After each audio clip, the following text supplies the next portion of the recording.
1, 2, 3, 4.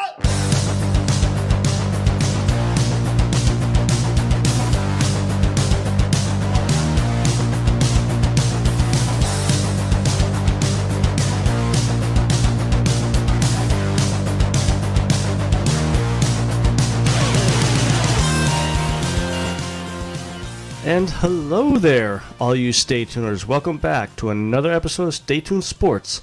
It's your good friend Jimbo back again for our weekly Thursday MMA, UFC recap, any stories, stuff like that. Just a heads up about tomorrow. There won't be a show tomorrow, but me and Shoulders are going to be recording Saturday, so expect a Saturday night show for all you sports fans out there that like baseball, like making fun of the Sixers and all that. We definitely have some good stories on the docket to talk about, but we're talking a little UFC talk today, some bare knuckle boxing news, as well as we're going to preview the UFC Fight Night this Saturday, which, sorry about last Saturday, I started to live tweet it and I passed out. I fell asleep. I had work Saturday morning and unfortunately caught up to me. I thought I could pull it out, but I did have a chance to wake up to see the Rose lose the title with a nasty slam. And for all you people out there that said it was illegal and everything, it wasn't. I mean, Big John even said it wasn't. Mark Goddard said it wasn't. I guess basically since she was going for a submission, it canceled out the whole spiking rule type thing. That's what I gathered from it. But before we get into all that type of talk, head over to Twitter. Follow me at Jimbo ST Sports. Follow the show at ST Sports Podcast. Head over to iTunes. You can hear us on iTunes, Spotify, Google Play, all the major ones that you guys all know about. Also, go over to our YouTube channel and subscribe. And we have a t-shirt on Teespring, one of our older logos on there, if you guys want to purchase it. But we do have some logos coming about, newer ones incorporating Shoulders since he's new to the family. So I think that's as far as the social medias. Head over to Facebook too. Like and share us there as well. Any of the stories that we talk about, whether it's UFC or with Shoulders, with the mainstream sports, I'll put the articles that we talk about on there so you can see exactly what we're talking about. But enough of that. So, came out, I believe today's Thursday, so I think it was like Tuesday, it came out about Chris Leben filing a lawsuit against I guess basically now the now defunct World Bare Knuckle Fighting Federation, which came about right after bare knuckle boxing started back in June. They signed Chris Leben to fight, I believe it was Phil Baroni. Bunch of fighters showed up for the pay-per-view only to not get paid at all.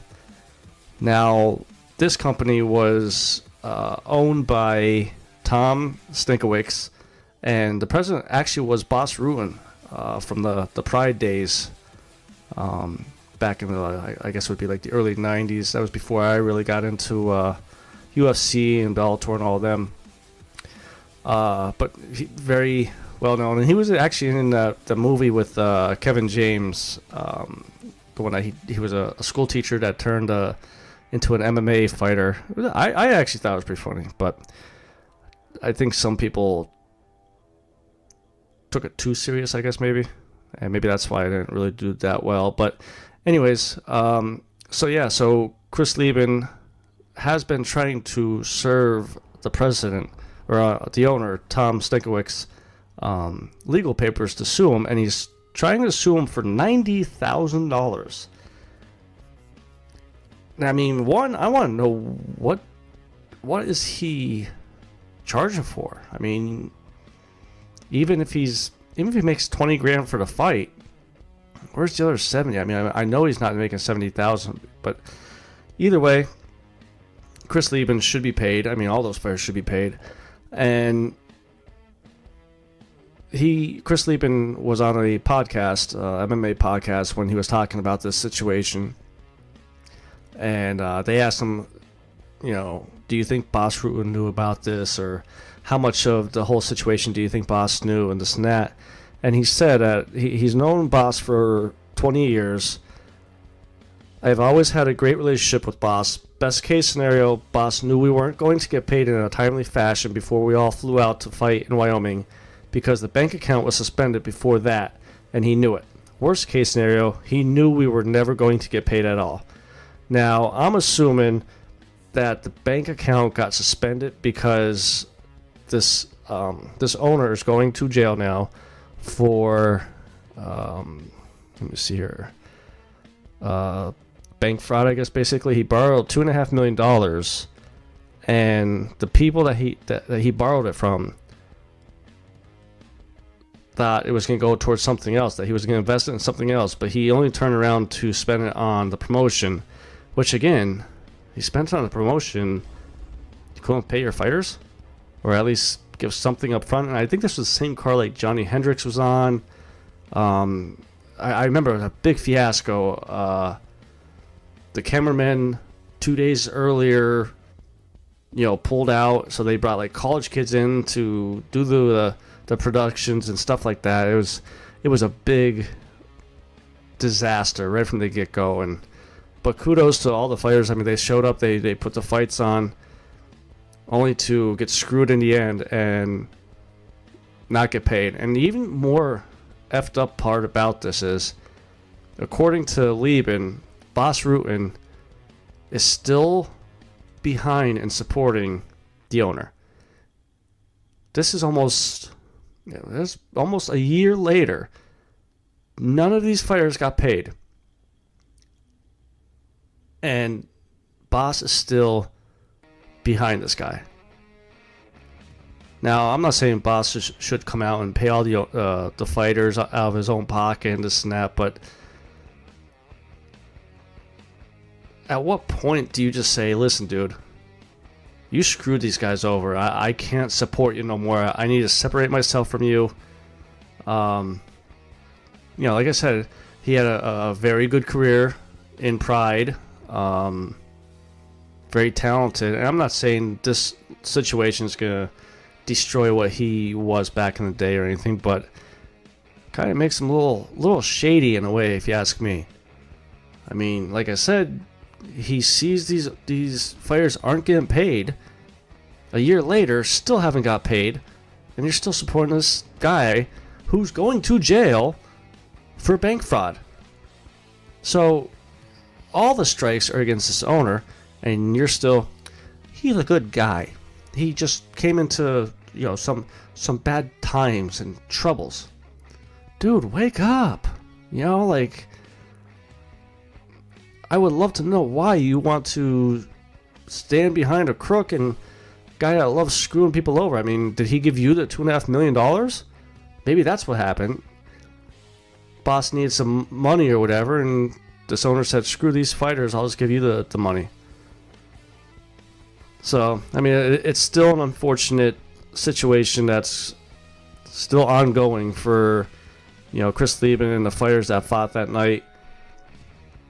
And for everybody that's been listening to the show, especially Thursdays, everybody knows how I'm behind bare knuckle fighting championship, not this gimmicky, try to ride a coattails type situation. They have bare knuckle has a pay-per-view coming up next month, June 22nd, BK FC 6, which is headlined by Artem Lobov and Paulie Malignaggi.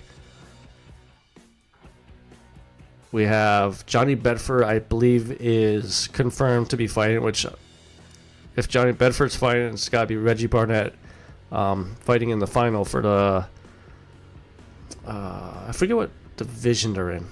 Lightweight? I think it's the lightweight division for the lightweight belt, for to be named the first ever lightweight champion. And Chris Leben will be fighting Brendan Ward. So I want to see what that weight class is, because the last pay-per-view that he fought at, I think, to me, it kind of looked like a catchweight. It was like a 180, 180-pound fight, which I have yet to see a 180-pound division in this company. I'm still hoping my girl Beck Rollins fights. She didn't fight the last pay-per-view. Curious to see if they're going to do a champ versus champ fight with the new American featherweight champion, women's champion there. So I'm still excited. I'll definitely be live tweeting that one. I'm going to try to get Shoulders into that one. Try to get him to watch. I've been on him to get into it, because I think it's very entertaining. It's a lot more entertaining than what happened to UFC 237. Well, at least the fights I saw. And from what I've been reading from fans and stuff, it didn't live up to what we all thought it was going to live up to. The one thing I took away, and I wrote an article on Belly Up Sports this past week, which you can head over there and give my article a read, as well as the other guys, that write articles for NASCAR and baseball and things like that. But I wrote an article about when is a career going on too long, and who should make the call when it's over. I mean, last week when I was previewing it, I had BJ Penn versus Clay Guida on a prelims, which it's sad. It's sad to see BJ Penn on a prelim with what he's done in his career. And it got me thinking what made him fall so far. And so I looked at his career records or whatever. He hasn't won a fight in 9 years. So that's 2010 was his last time he won a fight. The next closest thing to a win for him was I believe it was a split draw against John Finch 8 years ago. He's on a 7-fight losing streak. I mean, most guys in UFC, if they go on a 3-fight losing streak, or if they're 1-3 in their last 4 fights, they're gone. They cut them. And I understand BJ Penn is a legend in the UFC. He's the prodigy and stuff like that. But watching him fight Clay Guida, dude, it was hard. It was hard to watch. I mean, if you look at some of the photos after the fight was over, he looked bad, and it got me wondering, is he sticking around because he still thinks he has something to prove? I mean, he's won multiple belts. He's been around the company for years. He has nothing to prove. And the other fighter too is Anderson Silva. Now I'll get to him in a second here, but Anderson Silva's 44 years old, took a leg kick from his opponent and got dropped. Ref stepped in, called the fight, only to find out after the fight that Silva said that he was going into the fight with a bum knee.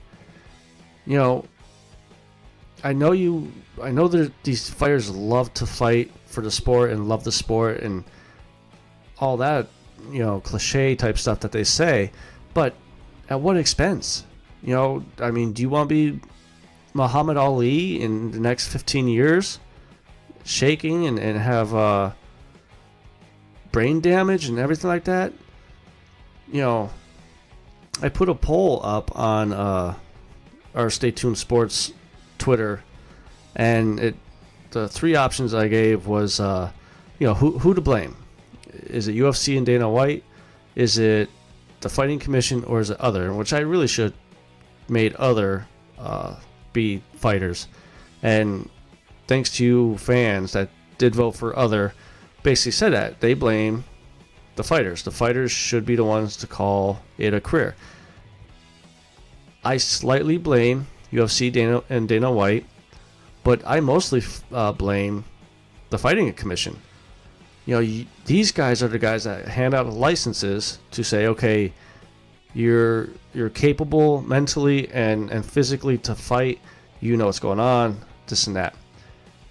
When you have a fighter land only 30 or 40 strikes in a fight and the other dude's landing 80 to 90 and connecting with them, there's a problem. And I just want to know what these fighters have to do to get these licenses that the commission is saying, yeah, you're pretty good. You're fine. You can fight.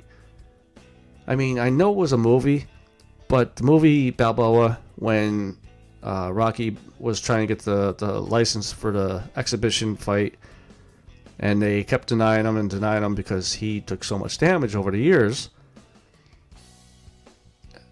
Now, I understand in the movie, eventually he passed all the test, or I forget how it came about, but BJ Penn, for me, the past 9 years, feels like he was taking the damage that Rocky Balboa was taking. So how can you still give him a license to say you're capable enough to fight, even though you're going to get your head knocked off? I mean, it was brutal to see what he looked like after that fight. Swollen eyes, looked old, he was gassed. Now, I know, like they said, the commentator said that he's been known to gas at the end of fights, but at some point, like, someone needs to sit him down and say, listen, BJ, it's over. And if UFC is the one that sits him down, there's no reason to not give him some type of position in the company, to be a fighter ambassador or a talent scout. Obviously, he's a trainer too, so he knows talent. Which brings me to Anderson Silva now too. Now, Anderson Silva is a little bit different. He hasn't been getting his butt kicked as bad as BJ Penn, but he's slowly getting there because, one, he's another one that hasn't won a fight in 2 years. Like I said, he lost his last fight because his knee buckled. The ref saw it, called the fight off. And now, just today, he posted on Instagram a statement. He doesn't have to have knee surgery, but he posted on there, in these 4 days after yet another unsuccessful mission, I'm questioning whether I should or not keep training, dedicating myself, overcoming injuries, pain, etc. I ask myself always, is the love that I feel for my sport consuming my mind and my body to the point I can no longer continue? That statement right there, if I'm Silva's manager and I read that, I sit him down and say, you're not 100% in the game anymore. He's already doubting himself, and if you are slightly doubting yourself, you could get severely hurt in this fight game. Silva, awesome career.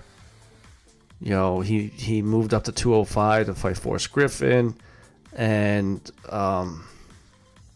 the other guy, the lower name guy, kicked him right in the face. Not Vitor Belfort, but that was another big knockout for Silva.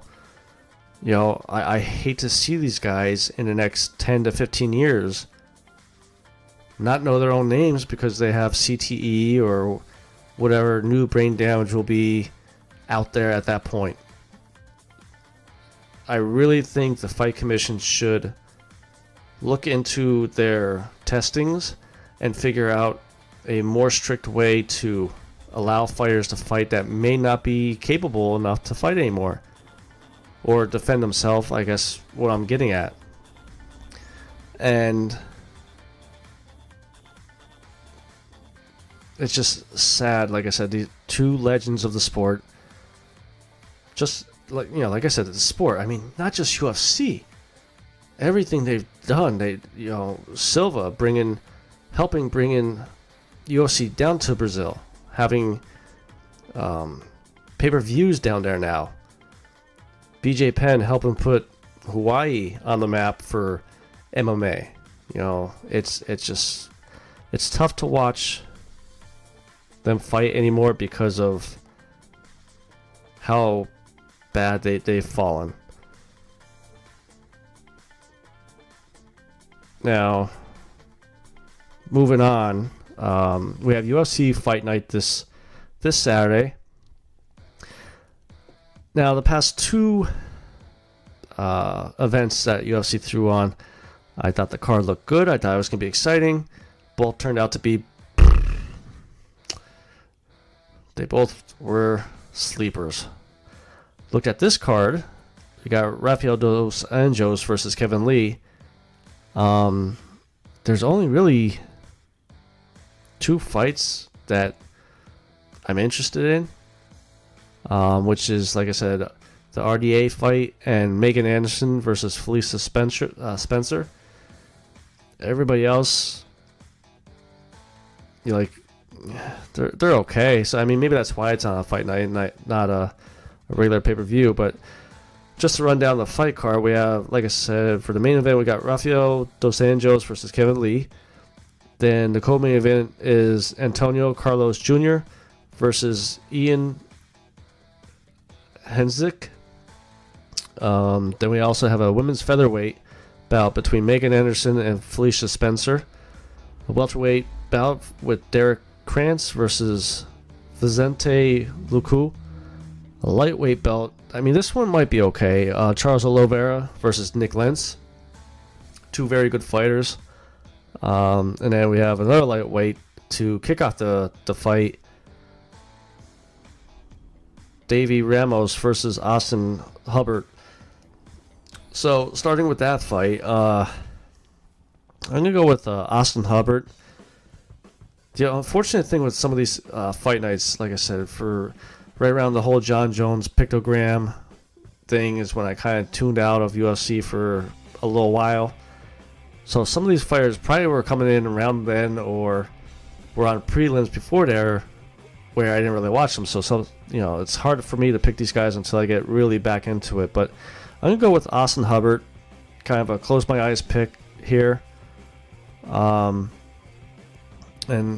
I think last week's fights I was actually decent. I was at least 50-50. I picked Silva to lose. I picked Aldo to lose. I did pick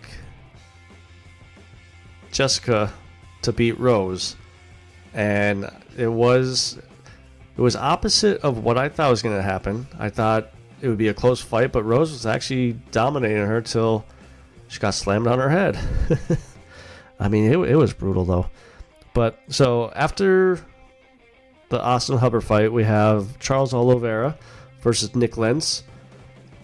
I know Charles Oliveira is pretty good with jiu-jitsu and everything. I think Nick Lentz is more of a wrestler. So this could be, for some fans, maybe boring, but I think this could be a good, entertaining fight, a wrestler versus a jiu-jitsu guy. I'm going to go with Nick Lentz.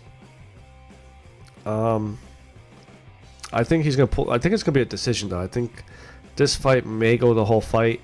So I'm going to go Nick Lentz with a decision. Then after that, we have the welterweight bout with Derek Krantz versus Vicente Luque. I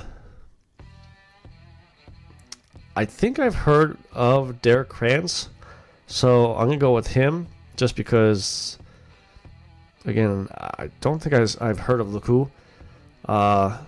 Welterweight bout, I'm going to go with a knockout because it seems lately that division has been a finishing division. So Derek Krantz with the knockout. Then with the women's featherweight, it's a little story about Megan Anderson I saw on, I think it was yesterday. So the headline was, how is Megan Anderson going to lose 25 pounds in 2 days? So the featherweight, I believe, is like 115. She was weighing at that time 140 pounds or so. Like, how is this healthy? So I'm going to be curious to see tomorrow, because I did see today she posted that she's down to within 5 pounds of what she's supposed to be at. I'm curious to see if she can get the other 5 pounds off. I mean, that's a lot of weight to drop off in 2 days, and it's definitely not healthy. But you got Megan Anderson versus Felicia Spencer. I'm going to go with Felicia Spencer just because I think even if Megan Anderson comes in on weight, I think losing that much weight in 2 days is going to drain her. So I'm going to go Felicia Spencer. Go with a submission. Be a little from the left field, you know. Then the co-main event, we have Antonio Carlos Jr. versus Ian Heinisch. And if I'm saying his name wrong, I'm sorry. But I'll go with Antonio Carlos Jr. I'm gonna say he's gonna knock him down with a good straight punch and tap him out with a choke. I'm gonna kind of do a parlay there with that one. Then for the main event, we have Rafael dos Anjos versus Kevin Lee. Now Kevin Lee is thinking that if he wins this fight, that should put his name back into the title contention. I don't like Kevin Lee. He's cocky to me in the wrong way. To me, kind of feels like he's trying to be more like Michael Page from Bellator. Michael Page is 20 times better than Kevin Lee, I think. I think he needs to come to UFC just like Ben Askren did. Grant Askren took the long way to get here, but we'll see just how long or how good he can be against all the UFC top guys. But Dos Anjos has some power. I think he's going to knock Kevin Lee out. You know, he's got some good boxing. And I could see this. It's probably a five round fight. So I could see a third round knockout. I think the first round is going to be your typical feeling out process. You know, a little jab here, a little jab there. Second round, I think one of them is going to step up the pressure. And then third round, they're going to both have the feeling out process good and gone and just start going at it. And I think Dos Anjos is going to catch Kevin Lee to get the knockout and the win, and maybe put his name into the title contention ring there. So that's going to be it for this MMA talk here. Before I go, like I said, head over to my personal Twitter, Jimbo ST Sports. Head over to the show's Twitter account so that way you could follow me or follow the show on Saturday when I do live tweeting for the UFC Fight Night. That one is ST Sports Podcast. Go over to Facebook. Go over to our YouTube channel. Subscribe there. You can find us on iTunes, Spotify, TuneIn, Google Play, all the major ones there. And like I said, head over to Teespring, search for Stay Tuned Sports Store. We only got one t-shirt there right now, but we're working to get more stuff. We're going to design some mugs, some iPhone cases, a bunch of different stuff. We got a lot of stuff. Last week was our 1 year anniversary. This year is going to be a lot bigger than last year for us. So till Saturday, because like I said, we're not recording tomorrow. We're going to record Saturday with shoulders. This is your good friend Jimbo, signing out.